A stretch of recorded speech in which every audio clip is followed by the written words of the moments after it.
Thank you for coming tonight. I know that Ms. Booker and Ms. Zeladon have some incredibly important and useful information to share with you about your students' next steps as they get closer and closer to leaving us here at BCS and moving on to the next steps. They are a wealth of information, and I hope that you're able to soak in what they have to say tonight. I know that you've heard this many times, but we want to start this evening thinking about our mission. The mission of Brentwood Christian School is to lead students to love God and to nurture them in a Christ-centered academic environment that emphasizes excellence and inspires them to develop their God-given talents for lives of Christian leadership and service. And most of the time when we think about our mission here, we're thinking about what's going on in the classrooms here on this campus. And that absolutely is a vital part of every day. Every teacher, every administrator has that on their hearts and minds every day. But that is also on the hearts and minds of the three of us who make up the Office of Academic Advancement. Myself, my name is Terry Hager. I'm the director of the Office of Academic Advancement. Deshandra Booker is the registrar, and Ruby Zeladon is the academic advisor. And we also are constantly thinking about this mission and how to fulfill it with our students. The decisions that are being made by your students in the coming months and the coming years are the culmination of this mission. Your student has been part of this Christ-centered academic environment, some of them since they were in preschool and kindergarten. And now Ms. Zeladon and Ms. Booker are here to share ways that the second half of that mission can be fulfilled as we walk alongside you in guiding your students into their post-secondary lives, where they will use their talents for lives of Christian leadership and service in whatever they choose to do. Before we get started, before Ms. Zeladon and Ms. Booker come up here, I'd like to start us off with a word of prayer. Our Heavenly Father, we thank you for this day. We thank you for all the many blessings that we enjoy here on this campus and in this country in which we live. Lord, we praise you as our Creator. We praise you in a God who is active in our lives every day. And Lord, we especially cling to the fact that we know that you are in control of this world. Even in days of recent past that feel tumultuous, a little bit out of control, we know that it is not out of control, that you are in control, and we are thankful for that. Lord, I ask a special blessing upon this evening for the families that are here, for the students that are here. We ask that they can use the knowledge and the words of Ms. Booker and Ms. Zeladon to help their students thoughtfully decide how they are going to pursue and use their talents to your glory. Lord, we ask for your continued blessings of everything that we do on this campus. We give this school to you. And we pray all these things in Jesus' name. Amen.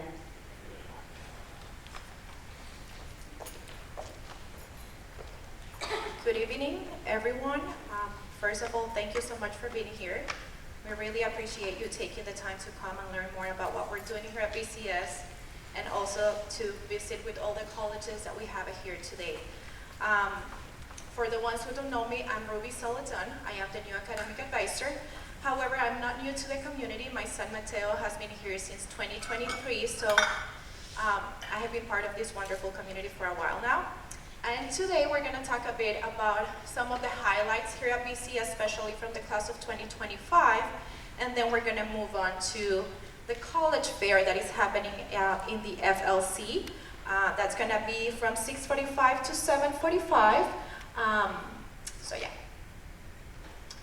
Okay, so these are the institutions that are visiting us today. We had 18 institutions sign up. Unfortunately, one of them was not able to come because the rep got sick. So, but we're still really happy to see that we have many institutions that are really interested in learning more about our school and our students. Okay, again, these are just the names, and then you're going to be able to visit with each one of them in the FLC. And then we wanted to share with you some highlights from the class of 2025, because we're very proud of all the work that our students are doing. And I can tell that as a staff member and as a parent, that I'm really happy to see everything that Brentwood has been doing for all these years and where our kids are going. So I think that one of the main things that we have to highlight is that we have a graduation rate and acceptance rate to colleges of 100%. I think definitely that's something that we should be proud of, because our students, we are doing the work and they are doing the work, and you as their parents, you are doing the work to make sure that we're all working together to take them where they need to be. Last year we got 6.1 million in scholarships. Another great thing, because having in mind how big the class is, I think this are great numbers that represent how colleges and institutions and organizations are putting in the effort financially to help our students achieve their goals and dreams. SAT scores, I think that this is another great thing to highlight about our students in our 2025 class. We are 150 points above the national average, so we are there. We are working with our students, and Ms. Booker is going to go more in depth about the things and courses that we're offering here at BCS to make sure that we are supporting our students to get to learn these testing skills that will allow them to get better scores and be better prepared for colleges. We have a 71% AP exam pass rate. Also great information. This means that our students are right there academically. We offer as a school 25 advanced courses. These include 7 AP courses, 2 pre-AP courses, and 16 honors. So our students do have choices to pursue a rigorous curriculum at BCS. And then of course we also have dual enrollment. Many courses are college level approved for students to take as a dual credit with BCS. And then our class of 2025 was sent to 27 post-high school institutions, and we're very proud of them. They are out there just giving back to the community and doing their best, and of course achieving their dreams. We also wanted to share with you a new partnership that we have with Faulkner University. We have partnered with them, and we have been able to get exclusive tuition discounts and scholarships for the BCS community, for staff, for students, for parents, and of course there's a lot more. This is just what is given because of the partnership, but we also can always reach out to them because there are more scholarships available. So this is definitely something to keep in mind when you're going through the college application process, and even for us as a staff, as the school, and for parents, if you're interested in pursuing something more in your education journey, this is definitely something to keep in mind. Now, scholarships opportunities. This is, I think, the most common question that Ms. Booker and myself, we get all the time. How can I get the money that I need to go to college? And sometimes we believe that just because we are not top 10% or we do not have 4.0 GPA, we're not going to be eligible for scholarships. There's so much out there, and our goal is for students and families to be aware of all the opportunities and all the things that are available for them out there. So there is, and I'm gonna just mention them just for you to be familiar with the vocabulary, understand what each of those mean. For many of you, this might be something that you already know because you might have students that are already in college and you have gone through the process. For some of you, this might be completely new, but I just want you guys to know that we're here to support you. So if students or families have questions, just make sure to reach out to us. We are always willing to meet with you and to provide that information and help you as we can to pursue your dreams. So there is merit-based. This is basically based, these are scholarships coming from the institutions themselves. These are based on the student portfolio and academic journey throughout high school years. So of course this is going to include the GPA, SAT or ACT scores, the course rigor, what are the courses that the students are taking when they are in high school. If your school is offering 7 AP courses, how many of those you took? How much advantage are you taking of those opportunities that are available at your school? And when students submit an application, we also send something called supporting documents, and that includes the student's transcripts and also the school profile, which is kind of a summary of everything that we offer at BCS. So of course, colleges are looking at everything that is offered at the school and how the student that is applying to their institutions are taking advantage of those opportunities and resources available at BCS. There's also need-based, which of course is based on the financial need of the family and the information that you provide regarding finances.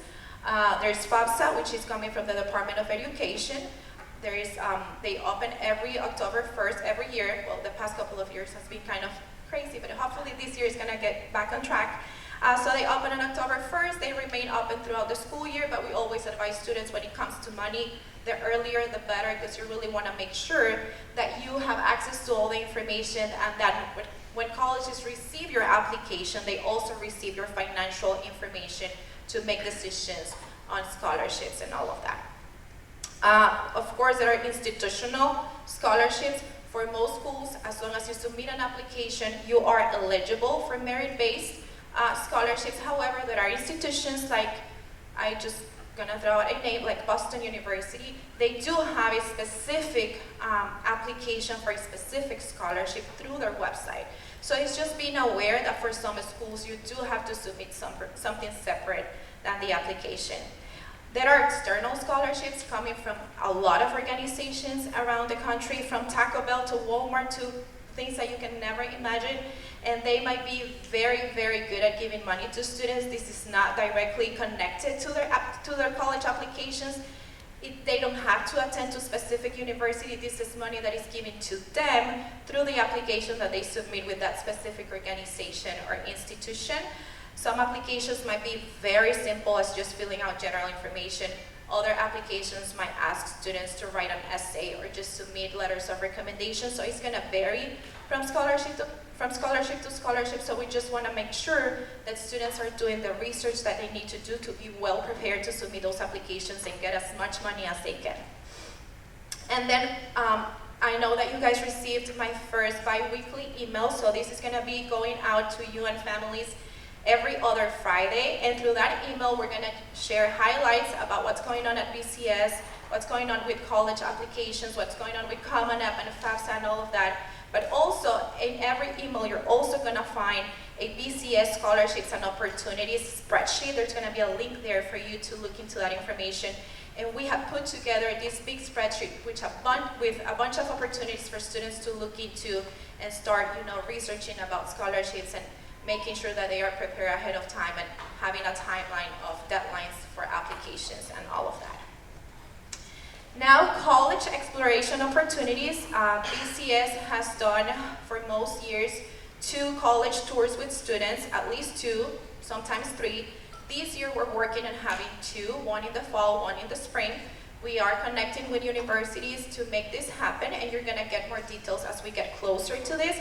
And of course, you're going to get information on how to sign up to be able to attend. Of course, there are college campuses events happening around. Like Texas A&M or UT Austin, and most institutions usually have specific date for families to come and visit and learn more about the institutions. You can find that information through their websites. If you're struggling to find that information, just reach out to us and we can help to find that information. So you get to go to the campus, you get to visit, you get to see how things actually are, because it's not just academics, that's going to be home for 4 years. You really want to make sure that you're visiting and understanding what is it that you're going to be leaving after you leave BCS and you leave home. And then of course we have college visits. This happens usually during lunchtime. For some schools visiting, you're going to get a sign-up form for you to sign up. For other schools, they're just going to be available in the cafeteria during lunch for meet and greet. We have Rice University coming next Monday. We have Wheaton College coming tomorrow. So you're going to get that information through that bi-weekly email that you're going to receive from me. But also if there's something happening before that bi-weekly email goes out, you're just going to get an email from me letting you know what's going on, what's happening, and what you need to do to be part of those opportunities. Okay, and this is my last slide. This is the parts of the college application process. However, Ms. Booker is going to go in depth after I'm done with this one, just explaining more about the application process. But I just wanted to mention it for you to look at the parts of the application, because this is a holistic review that colleges do. And of course, again, Ms. Booker is going to go more in depth about that. But I just want you to understand what colleges are looking at. Of course, they are looking at academic records. They want to see, again, how much advantage students have taken of the resources and opportunities at their school. They're going to look at the school profile and they're going to see, okay, they were able to do this and that, did they do it? Resume, college resume is just a way to show colleges everything that you have been doing outside the classroom. It doesn't have to be at the school, it can be inside the school, outside the school. They just want to learn more about your skills, about your education, about your passions, about what is it that you're doing outside of the classroom. How are you giving back to your community? How you're keeping yourself busy? How are you preparing for the future? And the college resume is just a great opportunity for you to showcase all of that. Some colleges are gonna say it's optional. My advice is whenever it is optional, you do it because it's just one more opportunity to show colleges who you are, because you're a lot more than grades and scores. You are a human, and you really wanna make sure colleges understand that about you. Of course, letters of recommendation, usually colleges are gonna ask for 2. Some of them are gonna ask for 1. Some of them are gonna say, we do not need letters of recommendation. We wouldn't have the time to read that many letters of recommendation, but we advise students to get 2 letters of recommendation from teachers. And just make sure that you are asking for letters at least 1 month prior to the actual deadline, Ms. Booker? Kind of, yeah. At least 3 weeks prior to the application deadline, you really want to make sure that you're sharing the information that you need to share for teachers to have enough to say about you. So just keep that in mind. Of course, the written components, your college essay, your personal statement, depending on the institution, or the supplemental essays. There is a lot of writing involved in the application, and you have to plan accordingly because that's going to take most of your time. But that's also the way to set you apart from the other applicants. Because colleges are getting a lot of applicants, and sometimes academically they might be similar, but you really want to make sure you stand out. Again, essays, supplemental essays is what makes you human. So you really want to show colleges what is it about you that is not already part of that application and filling out general information. This is the opportunity to show who you are and why you are a good fit for that institution. And then of course, SAT, ACT, we're taking PSAT on the 22nd, October 22nd. You got an email from me today, a very long email, I'm sorry, but it's just, I think, really good information to have in mind. And then of course, taking the SAT and ACT prior of your college application. Many universities are still test optional, some of them are not, so it's better just to have your scores ready to go in case you need them. Okay, thank you.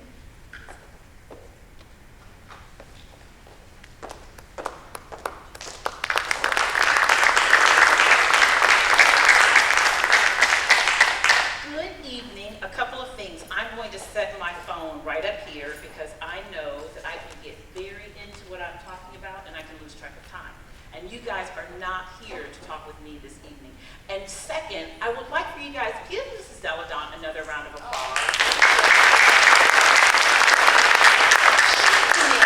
She mentioned that yes, she's been in the BCS community, but also I want you guys to know that she is coming to us from LASA. And she mentioned that next week Rice will be here. I don't know if you guys know, but Rice is a very difficult admit. And so we have had some really talented students that have applied and not been able to get in. And I was speaking with Mrs. Deladon, and she's like, oh my goodness, I've got a contact at Rice. I'd be happy to reach out to them. And they will be here on next week. And so I just want you guys to be aware of the expertise and the experience that we are getting with Mrs. Deladon. So I am very, very excited to have her here. And she is very, very passionate about your students as well. So before we get started, can you guys hear me okay? I want to make sure. Yes? Okay, excellent. So before we get started, and I'm going to move quickly, I want to just stop for just a moment, and I want you guys to close your eyes. Particularly my students, I want you to think about where do you see yourself in the next 5 to 7 years. If you're a freshman, if you're thinking, hey, I see myself on this campus, is it a large campus? Is it a campus where it's small, where you're walking out and you're able to kind of have one-on-one conversations with your professor as you leave the class? Is it a really large classroom, like a stadium-sized classroom and campus, to where you are essentially like maybe you've got a little cohort of friends that you visit with and you sit in that class and you guys look out for each other with notes? Is it a campus where it's warm? Is it cold? Do they have sports? Do they have large sports teams? Are you involved in intramural sports? For those of you that are closer to graduation, have you graduated from college? Are you now pursuing a postgraduate degree? Have you determined, hey, I've had enough of school and now I really want to get out into the workplace and make some money? Am I engaged? Am I seriously dating? I want you guys to stop for a moment because we get so busy, at least I do, in the grind of college apps and making sure that you've got this together. This is an exciting time of your lives. I want you to think about that. You guys are making plans and steps right now that will impact your future. So this is exciting and you're in the driver's seat. You can decide what that looks like. And so as we get ready to go down this journey, I want you to think about that. The scriptures say, and you can open your eyes, the scriptures say that a man without vision will perish. And so I want you guys to sometimes just stop and be still and think about what you want the next 5 to 7 years to look like. And then we will jump down into the details of all the things. Second thing, this is an ask that I have for you. Last week, Harding University came to visit with our upperclassmen, and they posed a question to the group. And if I'm being honest, if I'm being very authentic and transparent with you guys, I was a bit taken aback. And after that question, I thought, I do not know just how connected I have been with my students, the people that I serve. The question that Harding asked, the Harding representative asked, he asked two. The first one was, he asked students to raise their hands if they had been hearing and maybe even kind of thinking that a college degree is no longer necessary. Like when you look out, and this is a generation that's kind of driven by tech millionaires and billionaires, and many students raised their hand. The second question he asked was, in light of that, and when you're hearing about the soaring costs of college education, how many of you guys are kind of thinking that maybe it's not necessary because it's kind of out of reach? You don't want to leave with this heavy debt that everyone is talking about. You don't want to take out loans. I don't know how I'm going to fund it, and so maybe college is not quite for me. My ask of you this evening is before you bury down into, and for me, I'm a Gen Xer, and so that was completely foreign to me. It was just your natural progression was by all means, you graduated from high school and you went to college. And so in light of that, I need to make sure that I'm connecting and I'm having conversations with students who are not me. And so before you make those decisions, the same thing if you're thinking of, I want to do ACC, like many students now, ACC tuition is free. And so there are lots of students that are saying, hey, I'm not gonna even bother with that college app process. I'm going to go to ACC for 2 years, I'm going to knock out those first 2 years, and then I'll transfer into the University of Texas. Again, before you make those decisions, and this is a student and his parent, I ask you, I implore you, if you will have a conversation with Mrs. Zeladon or myself before you make that decision. There's so many other pieces that go into that, and my ask is that before you make the decision, and it may be the decision that you decide to make, I promise we will not browbeat you, I want you to make sure that you've got 100% of the information. There is nothing worse than making a decision that's got long-term ramifications and we only made it on a piece of that information. So if the decision is that we're going to do an ACC and plan to transfer, we want to be very purposeful about that transfer, and we want to make sure that we're having conversations on the front end for that transfer, okay? Those are my asks. Okay, so let's get started, and I'm going to hit the right button to make sure that he does not have to start us over. Getting started. So we've started thinking about what we want our campus life to look like. We've been thinking about, we've been going to different schools, maybe on vacation we might stop through. We've had schools that have been coming through. I want you guys to really have a look of what that looks like from 9th grade through 12th grade. By raise of hands, can I see how many underclassmen I have? So 9th grade and 10th grade. Raise your hand if you are a 9th grader or 10th grader, or if you're the parent of a 9th grader or 10th grader. I am so glad to see you guys here tonight. The college admissions forecast, the landscape, it seems to be getting more and more competitive. And one of the things that I truly see that sets students apart is when they have got something outside of school that is really kind of the driver. And in order to do that, we've got to start planning with the end in mind.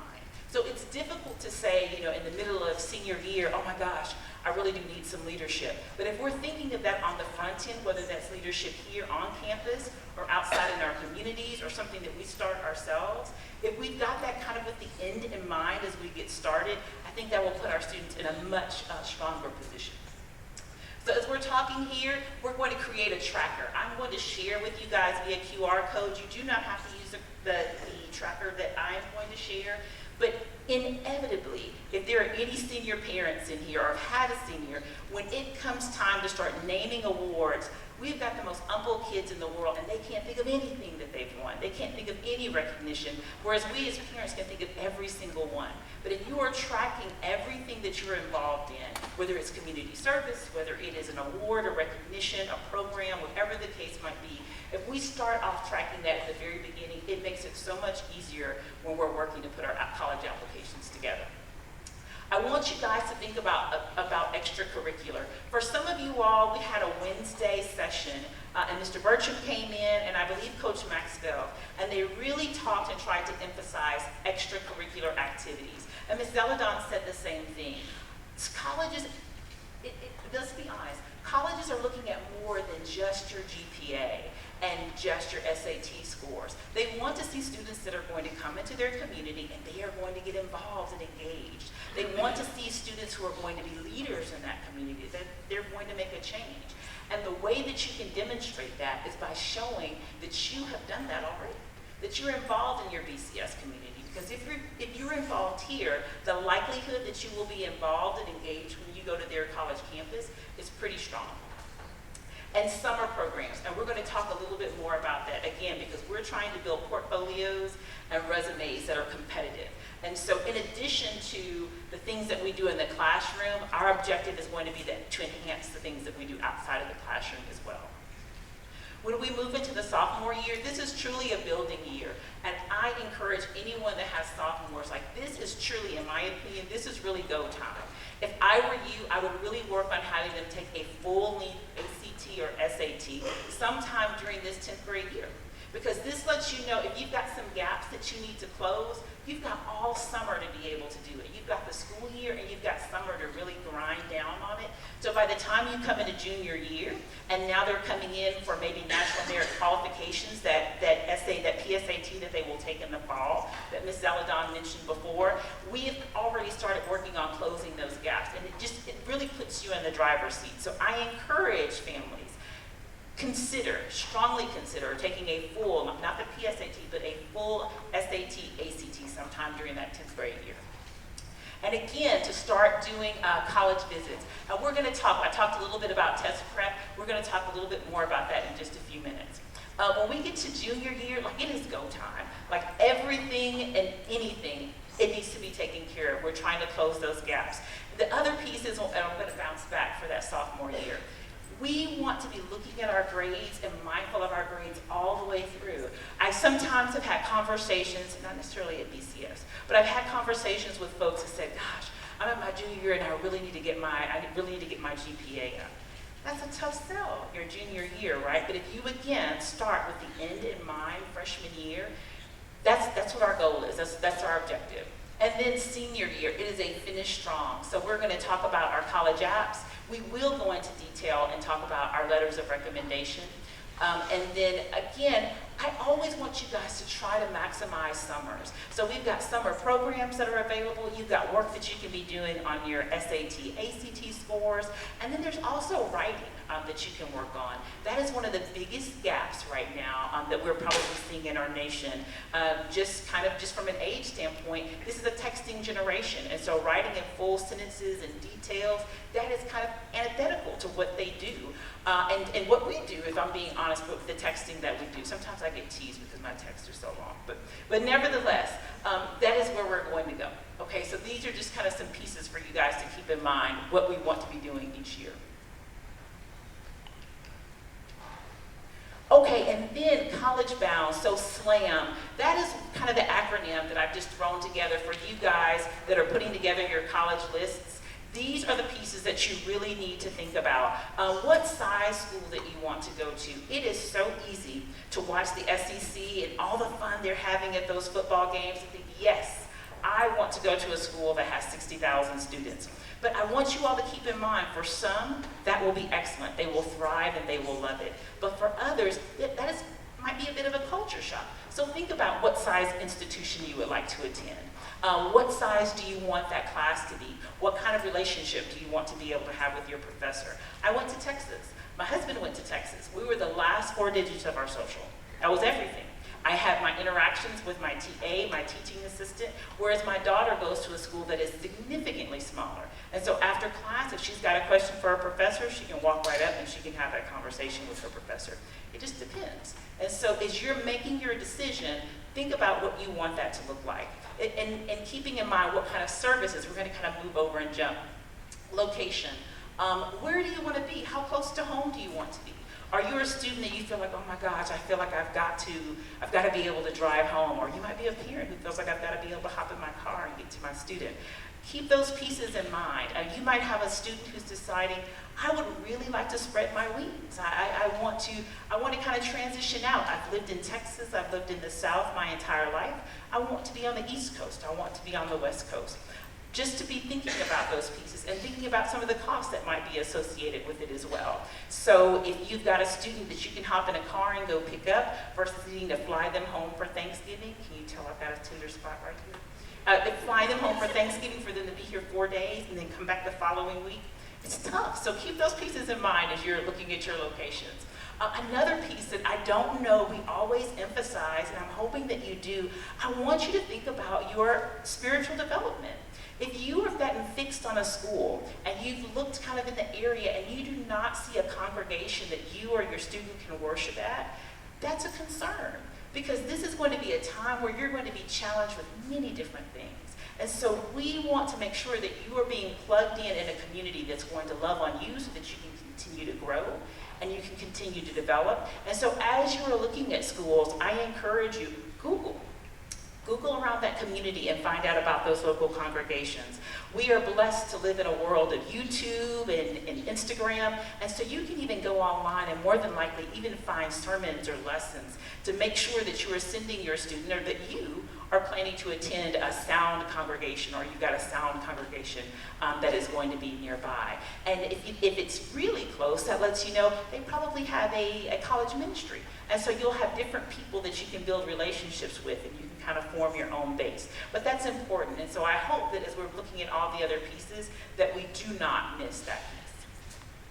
We talked about in-state, out-of-state, proximity. Let's come over here and let's look at academics. I think it kind of goes without saying, talking about intended majors and how that school ranks with regard to your major. But one other piece that I want us to really keep in mind are student services.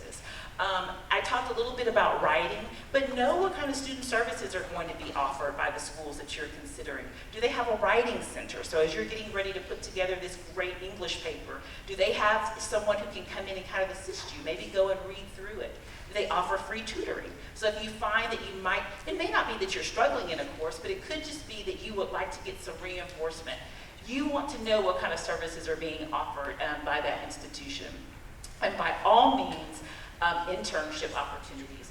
As our students, as you transition into college, and I'm really speaking to our students, you want to make sure that the institutions that you're thinking of with regard to your career, that they've got some pathways. If there are already partnerships in place, that means that you will be able to take advantage of those. Find out what kind of internships are being offered. Some schools require you to do an internship as part of specific majors or as part of graduation.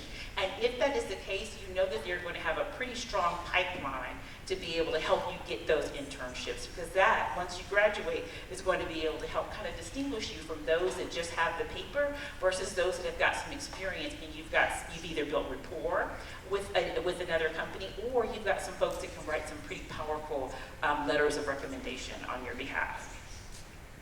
And then, of course, it goes without saying, for those that are not, if you're planning to transition into graduate school, by all means, you want to be able to have experience and have letters of recommendation. But the same thing with regard to job placement. Knowing like how many of their graduates get placed, that's important to know, especially if they've got relationships with particular companies as well. And then money. It is important to have this conversation. I encourage every student, ask your parent, if you have not already had the conversation, how much, if any, are you guys going to be able to contribute towards my education? You don't want to start looking at a school necessarily that's $80,000 a year if your parents are like, I don't think I'm going to be able to contribute anything. We live in a generation right now that's kind of in a sandwich space. Some of us are helping to take care of parents, and we also have children that we're trying to get through school. So it might not be something where your parent is just saying, I don't want to help you. It might just be a pull. And so in keeping that in mind, doesn't mean that we don't go to school, and it doesn't mean that we've got to take maybe a route that we don't want to take.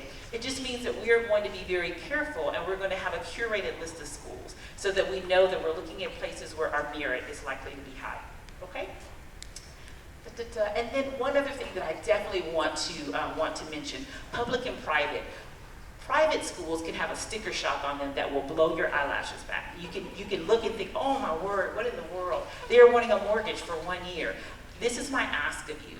Do not count those private schools out, because unlike a public school, our public schools tend to have a grid, and their merit is based solely on that grid, and they cannot deviate from it. But when you are looking at private schools, very often they have got endowments, and they've got other pieces to where, and they've got supplemental applications as well, to where you might get an initial offer of merit, and then you can have supplemental pieces that you apply for. I am going to mention this because I think I see him with the lights in the back. Last year we had a student who was very, very much interested in Harding, but we needed to do some work on the offer. And so we have got a very strong partnership with Harding. They have done phenomenal things for us. They're often in this space, and they want our students. And Matt, was able to help us to work through that. And that's what happens here at BCS, when we've got relationships with schools, and also is what happens when you are looking at a private institution who might have a little bit, might have some more leeway and some room to make some adjustments. So do not get shocked when you think, oh man, Texas is only going to be $32,000 a year, but oh my goodness, if I come over here and I look at this school, that's $46,000 a year. We probably need to scratch that off the list. Don't scratch it off the list. Let's move through the process and see what that looks like. Where am I on time? Okay, I think I'm doing okay. Building your college list. Okay, raise your hand if you have heard me say 7 schools or more. 7 schools or more. I do not care if your deepest desire is to go to Texas A&M and you can feel it giggle all the way down in your heart. I want you to apply to 7 schools. And the reason I want you to apply to 7 schools is because when we get down here and we're looking at safeties, if you get to Texas A&M and you have 0 offer of merit, and that would not be a shocker, we want you to have some other options. We do not want you to be stunned. The other piece is, I had a student, and this is not an exaggeration, a couple of years ago, had phenomenal scores, perfect 4.0 GPA, took extremely rigorous courses, and he had an SAT score of right around 1480. And you would think, like, oh man, slam dunk, he is about to, ride this thing all the way in. But the only schools he applied to Dartmouth, he applied to Rice, he applied to Cornell, he applied to Vanderbilt, and then he had Texas A&M as his safety. I want to be very clear. The way that we determine, that lets me know that I have just a few minutes, so I'm gonna have to move fast. The way that we determine whether or not a school is going to be a safety or target for us is going to be based on their common data set. Any school that has an acceptance rate of 10% or less, it is a reach for everyone. Whether they have a perfect score on their SAT, a perfect score on their ACT, it is a reach for everyone. And so we're looking at 2 of those, and you can do more, like if that is truly where your target and your heart is, but I just want to make sure that we are clear in getting these other pieces together as well, if that makes sense. So in the end, that was the one school he had, was Texas A&M. And so I want everyone to understand, despite what your stats are, those are reaches for everyone, because almost every single applicant, I sat down with a student last week and we were looking at Vanderbilt. Their average SAT score is a 1570. Their lowest quartile is a 1540. That is a hard admit. And so I want everyone to be aware of that. So even with the tippiest of scores and results and stats, I want you guys to keep that piece in mind. I put this in here. There's lots of information on here, and I put lots of information on here because I want you to use it as a resource later. The main piece that I just want to hit on is when we're talking about whether or not we should go early decision, whether we should go early action or regular decision. Early decision, ED, is binding. And so I want to make sure that everyone understands that. In fact, I believe they may even require you to get a sign-off from your counselor. But that means that if they accept you, you are going to attend. And the only way that you can break that that contract is if you cannot financially afford it. And the financial afford it is not based on how much you decide you can financially afford. It is going to be based on their assessment of your FAFSA or your CSA profile. Okay, so I want to be really, really clear on that. My suggestion for most would be that you look and strongly consider looking at early action. If you do not have your application together, you do not have your essays written, they haven't been massaged, do not just force it and send it early action. But I encourage you to work on it early so that you can apply early action, simply because that's where money is. The earlier you apply, you are demonstrating interest. The reason that some do early decision is because when you're applying to some of those schools that are more difficult to get into, your acceptance rate is a little bit higher when you're doing early decision. And for many schools, it's slightly higher when you're doing early action. And if you don't get in, early action is still okay because they will roll you over to regular decision. But if you're doing early action, you're going to find out sooner, you're going to have your merit offer sooner, and you also get to pull from that merit pot much sooner before money is possibly gone by the time they get to regular decision. So read through this. You guys will have this available. We'll put it on the website, but I wanted to make sure that we at least touched on it. Here we're talking about holistic admissions and applications. And I am going to go quickly because I've got some students who are also going to assist me as well. We have talked about this for a while now, but I want you to know that BCS is constantly working and massaging and seeing what it is we can do to continue to strengthen our students' applications, what it is we can do to be able to support our families as best we can. Many of you guys know that a couple of years back we went through, we did some meetings with College Board, really heard what colleges said they were looking for in their letters of recommendation. And so we worked on training our faculty and staff to know exactly what colleges want to see in that letter of recommendation, so that we're not just restating what's on the transcript or on the report card or activities, but that we're really speaking to who that student is. So we worked on that. The next piece, and I want you guys to know, this year we're spending a lot of time on test scores. Is there anyone in here who is registered for SAT Prep this year? Okay, for those of you who are registered for SAT Prep, I think there were some that said, oh man, this is going to be, we'll be fine. This will be a class where I can do a little bit of this and then get some other things done. We have partnered because one of the things that we are seeing is that SAT scores are becoming more and more important. And so even if you have a school that is saying, hey, we are test optional, do not worry about it, most schools right now, if you're looking at merit, are going to want to see a test score. And so we want our students' test scores to be as strong as they possibly can. We have partnered this year, and so we're not just doing it internally like we have in years past. We went out and we looked at vendors all over the country, and we decided on a vendor that's here in Austin. They're called More Than a Teacher. They've got over 20 plus years of experience, and they will be here tonight. That is the curriculum that we're doing. And so we sent Ms. Gressley, no less, to training over the summer. And one of the things that they strongly encourage is that if you're going to be teaching this course, you need to be taking the test as well. So Mrs. Gressley went through the process before her training, just went in and did her pre-test. And so your teacher, just so that you know, scored a perfect score on her test. That's on the English and on the math. And so she is super excited. I cannot even begin to tell you how super excited I am, because we are pre-testing and post-testing. So we are looking to really have measured results. And so one of the things that we are truly examining is not just the arithmetic that goes behind it, or not just the grammar facts, but there in the SAT most especially, there's strategy. And so that is one of the pieces that we are really working on. There's Desmos, and so being able to go through it and really know how to make that calculator work for you and work smart. Even the questions that are most likely to be missed and why. And so the test on how you take the test. So in addition to doing just the details and the actual academics behind it, we're also working on strategy. So I'm very, Very, very, very, very excited. And so at the end of the year, we'll be able to measure and we'll be able to look and see how successful that was. And if it's not successful, then we will keep working through. But our objective, as always, is to partner with our families so that our students, after they leave here, can go into the institutions that they want to go into. And Lord willing, be able to do that with the least amount of funding out of pocket. The other piece that I want to kind of emphasize here is activities. I spoke to it just a little bit before. I encourage you guys so much, use your summers. Use your summers to maximize and really strengthen your portfolio. I've got a couple of students who are going to come up and visit for just a moment.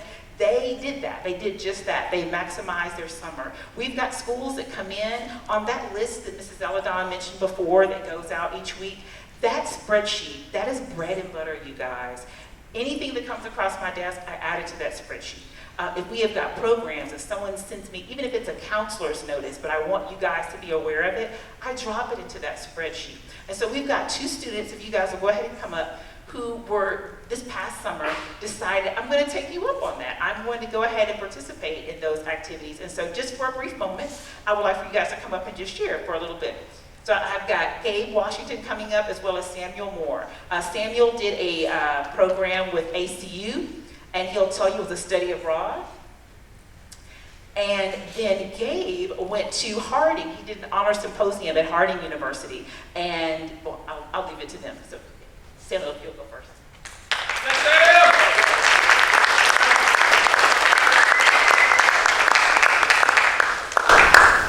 Hello, my name is Samuel Moore. For those who don't know me, I'm a junior at Brentwood. So one of the things about the Rising Scholars Program is that before the summer began, Ms. Booker offered my parents that to be a part of the Rising Scholars Program. And I was like questioning, like, what is this a part of? So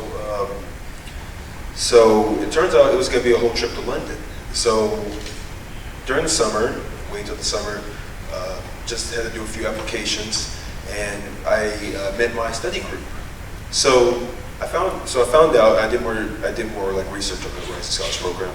It's sponsored by Abilene Christian University, and the whole trip is like sponsored by Abilene Christian University. So we went. So when we got on the flight, we took our trip to Oxford, London, and then we landed in Oxford.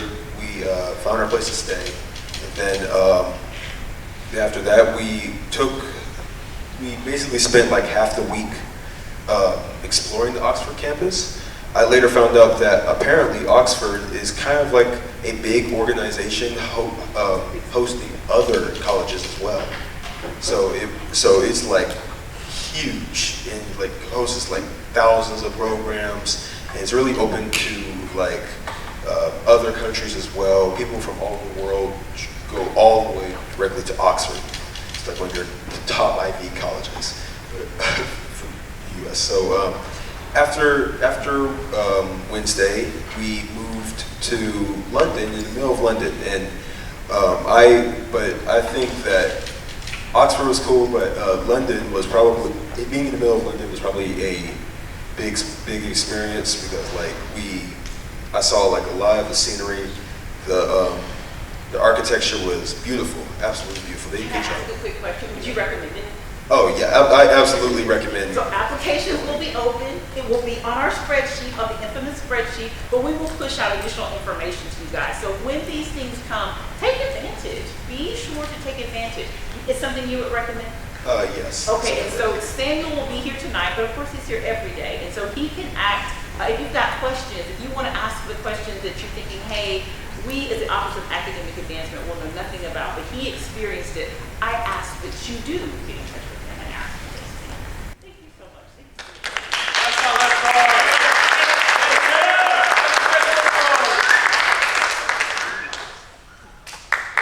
Good evening, y'all. My name is Gabe Washington. I'm a senior here at Brentwood. I'm also on the football team. And I'm just going to be talking about my experience with the Harding Symposium. So, Harding is based in Arkansas, and I went with one of my friends, Pasha Petty. He's not here, I don't think. But we were basically college students for 2 weeks, and we got to experience what some of the classes would be like just as college students there at Harding. And we got to complete 2 weeks of those courses, and at the end we were rewarded with college credits to a degree that we would choose in the future. So the daily schedule went something like we woke up at around 8 or 9, and then we go to 2 classes before lunch, have lunch, and then 2 more classes after lunch. And then we have some free time after those 2 classes just to be able to chill in our dorms or hang out with our friends. And then in the evening, our college counselors or teachers or professors would have an event planned for us, and so we do something fun until about 11 or midnight. So would you recommend it? I would. You would, okay. Yeah, that's okay. Sorry. Yeah, I got you. So, let's scroll down a little bit.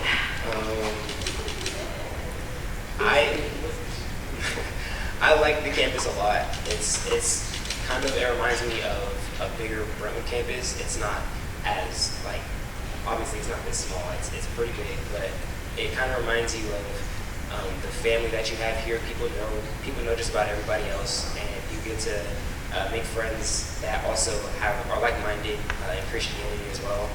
And so, as well as the professors, they invite some of the students, actually invite any of the students that they have in their classes to come to their houses and have a Bible study and just share a meal.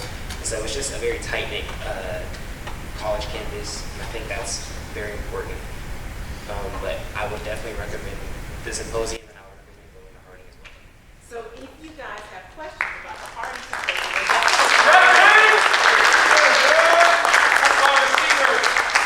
the application is already open, so if you guys are interested, take advantage of these pieces. He mentioned that he was able to get college credit for attending. The same thing with Samuel. He was able to get a credit from Oxford that will go on his transcript. That is a nice look when you're building your portfolio. So I just wanted to share that, and I promise I'm going to move quickly. This is just the information for our More Than a Teacher test prep company. If you are not enrolled in the class, they are partnering with us. It's a relationship that they are wanting to build. They do have outside courses that they do where they do the training, and they are giving our students a discount. So she is here tonight. Her name is Miss Mary Jo, so please stop by her table and see her this evening. I'm going to move quickly so I can get you guys over. We've talked some about this. I'm going to move quickly. I want you guys to use this. I'm going to have it on the website, but I encourage you guys, when you're writing your essays, this can sometimes be a thorn for folks when they're working on that essay. The rule of thumb that I would like to give you in working on the essay is that it's not that formal writing that we're used to doing. It is their insight, their look at you. And so the way that I would encourage you to look at this is, what is a story that only you can tell?